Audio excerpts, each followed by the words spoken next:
To connect Google Sheets to Microsoft Teams, you start right inside Google Sheets by opening the spreadsheet you want to link and making sure you're signed into your Google account.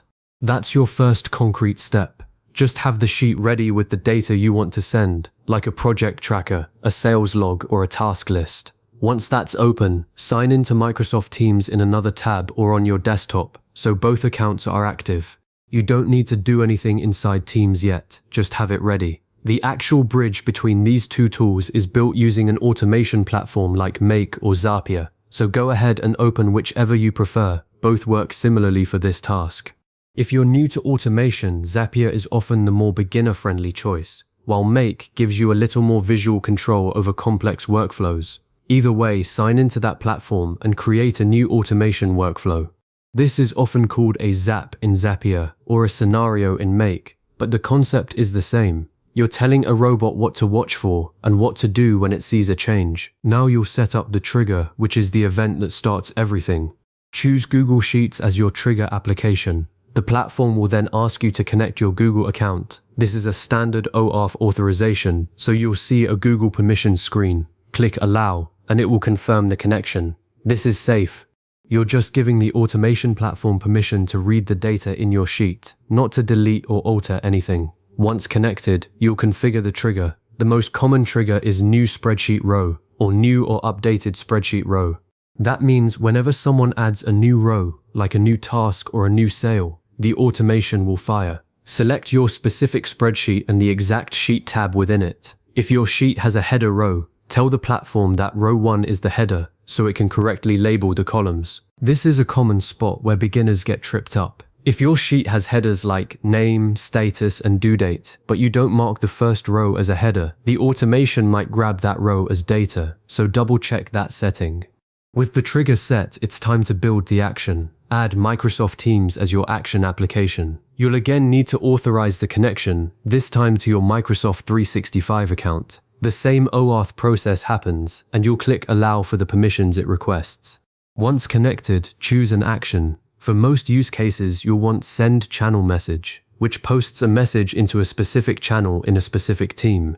You can also choose Send a Message to a Chat if you want a direct message instead, but for team collaboration, the channel is usually better. Now you need to select the exact team and then the channel within that team.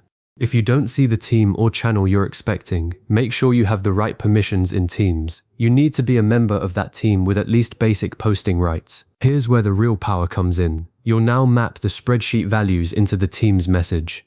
This means you're building a custom message that pulls data from your sheet automatically. For example, if your sheet has a column called Task Name, you can insert that value into the message text.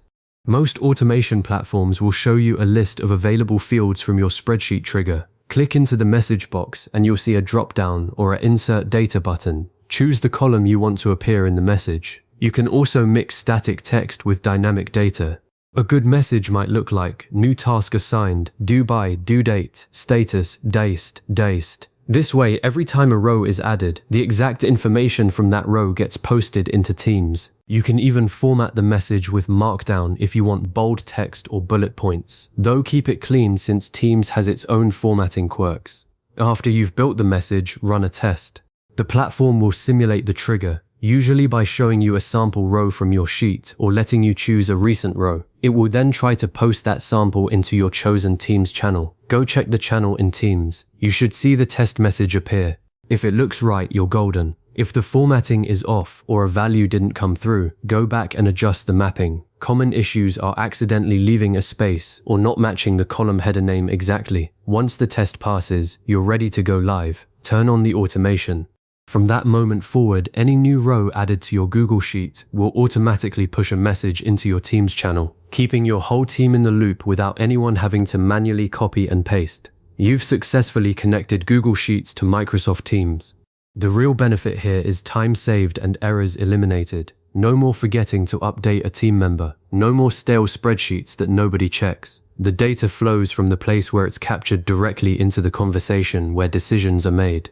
As a next step, consider adding a second action to the same workflow, like sending an email notification for high-priority rows or updating a second sheet with a timestamp. You can also explore using a different trigger, like new or updated row, if you want edits to also trigger a message.